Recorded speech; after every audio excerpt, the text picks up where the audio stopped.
श्रीयकान्ताय कल्याणनिधये निधयेतिनाम् श्रीवेङ्कटनिवासाय श्रीनिवासाय मङ्गलम् लक्ष्मी सविभ्रमालोकसुभ्रूविभ्रमचक्षुषे चक्षुषे सर्वलोकानां वेङ्कटेशाय मङ्गलम् श्रीवेङ्कटाद्रिशृङ्गाग्रमङ्गलाभरणाग्रये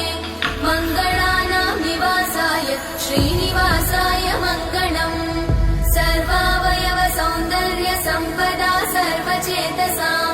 सदा सम्मोहनायास्तु वेङ्कटेशाय मङ्गलम् नित्याय निरवध्याय सत्यानन्दचिदात्मने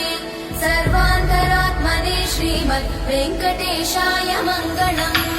स्वतः सर्वविदे सर्वशक्तये सर्वशेषिने